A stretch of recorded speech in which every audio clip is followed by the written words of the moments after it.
Les maladies cardiovasculaires, c'est un ensemble de maladies touchant à la fois le cœur, la maladie vasculaire du cerveau et ainsi que la maladie des vaisseaux sanguins. C'est la première cause de mortalité dans notre société.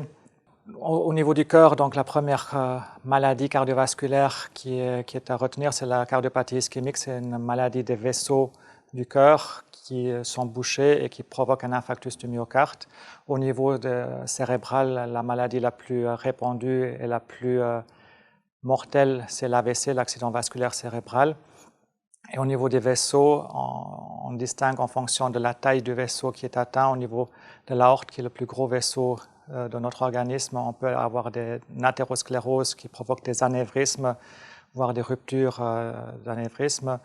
Et lorsqu'on parle d'une atteinte des vaisseaux de moyen calibre, au niveau des membres inférieurs, par exemple, on peut avoir des claudications, voire des troubles trophiques, c'est-à-dire des problèmes de perfusion du membre inférieur.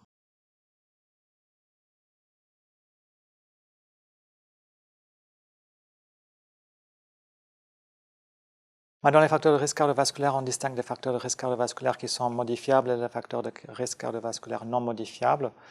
Dans les facteurs de risque cardiovasculaire non modifiables, on retrouve essentiellement l'âge du patient. La maladie cardiovasculaire est liée à l'âge, liée au vieillissement du patient. On dit qu'une maladie cardiovasculaire est dite prématurée chez l'homme si elle survient en dessous de 55 ans et prématurée chez la femme si elle survient en dessous de 65 ans. De cette remarque, on voit déjà qu'il y a une différence entre hommes et femmes. Effectivement, la femme entre plus tard dans la maladie cardiovasculaire, mais présente un risque de mortalité cardiovasculaire au moins aussi élevé que chez l'homme par la suite. Dans les autres facteurs de risque non modifiables, la génétique, on a effectivement des familles où on peut avoir des maladies cardiovasculaires prématurées. La cause est souvent polygénique, il y a des tests génétiques qui existent, mais l'utilité de ces tests génétiques n'est pas démontrée, ne devrait pas être à ce stade faite. On a aussi une différence entre ethnies. Le risque de mortalité cardiovasculaire semble supérieur dans la population subsaharienne, ainsi que chez les patients asiatiques qui présentent plus de risques de maladie cardiovasculaire. Dans les facteurs de risque modifiables, qui sont quand même la majorité de ces facteurs de risque, on a essentiellement nos habitudes de vie qui jouent. On a les facteurs de risque qui sont soit métaboliques, des facteurs de risque qui sont liés à notre hygiène de vie.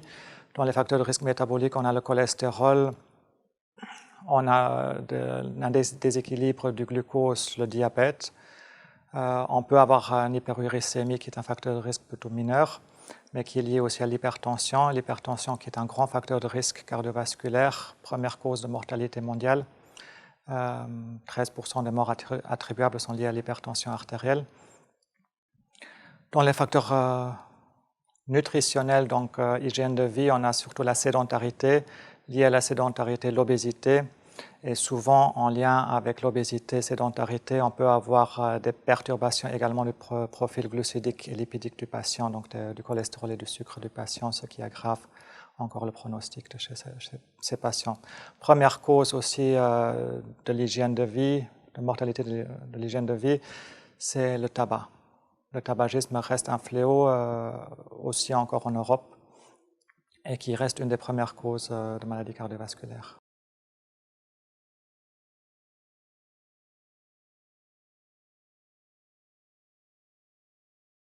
Les symptômes courants dépendent évidemment de l'organe. Au niveau du cœur, c'est la douleur qui est le symptôme le plus à guetter.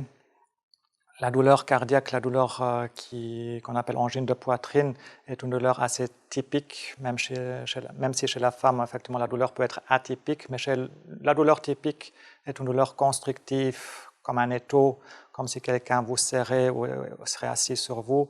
Au niveau de la poitrine, c'est une douleur en étau. C'est une douleur qui irradie souvent, elle irradie au niveau de la mâchoire, au niveau des bras, souvent le bras gauche est cité, mais les deux bras peuvent être touchés. La douleur est souvent intense, peut être associée à la dyspnée, c'est-à-dire de l'essoufflement.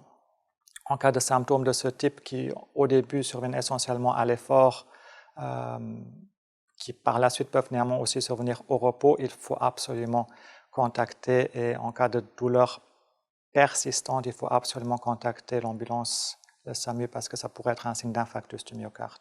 Au niveau du cerveau, la douleur n'est plus un symptôme, ce sont plutôt les déficits neurologiques. Déficit neurologique, ça peut être un trouble de la parole, ça peut être un déficit au niveau de la force d'un membre, ça peut être un problème visuel. Ces troubles qui sont plus d'origine neurologique nécessitent aussi une consultation rapide puisque, comme dans toutes les pathologies où la circulation peut être perturbée, le temps est essentiel, il faut un contact rapide avec le médecin et avec l'hôpital. Pour les maladies vasculaires périphériques, le symptôme est de nouveau la douleur, surtout des douleurs qu'on appelle claudication au niveau des membres inférieurs, à la marche, essentiellement lorsque les muscles ont besoin de plus d'oxygène et que le vaisseau qui est bouché ne parvient plus à apporter assez d'oxygène aux muscles. Donc les douleurs apparaissent souvent à la marche, peuvent, dans les cas plus graves, apparaître aussi au repos et être permanentes et être associées à des troubles trophiques, c'est-à-dire des lésions cutanées. Ceci est essentiellement au niveau des pathologies les plus fréquentes, des symptômes des pathologies les plus fréquentes, mais surtout au niveau de l'infarctus et de l'AVC, il faut absolument insister sur une prise en charge rapide.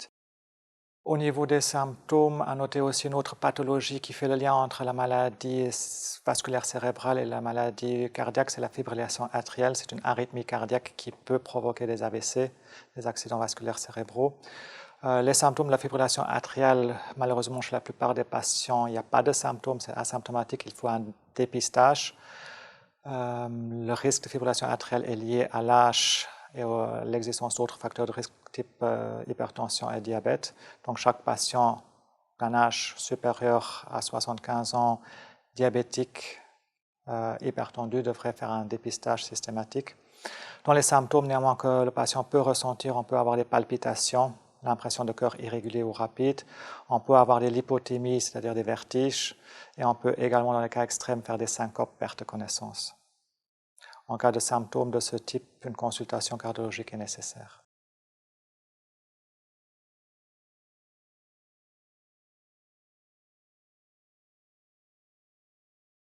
La prévention est possible. La maladie cardiovasculaire est liée en grande partie à des facteurs de risque et tous ces facteurs de risque peuvent soit être contrôlés, traités ou être réversibles. Donc il faut absolument prévenir la maladie cardiovasculaire et la prévention primaire marche très bien. Et la prévention primaire n'est pas nécessairement liée à des médicaments ou une intervention lourde, mais ça peut être, et c'est essentiellement une bonne hygiène de vie. Arrêter de fumer, ne pas fumer pour commencer, avoir un BMI en dessous de 25 si possible, donc éviter l'obésité, avoir une activité physique régulière, ne pas consommer trop de sel, ne pas consommer trop de graisse et avoir une alimentation riche en fruits et légumes.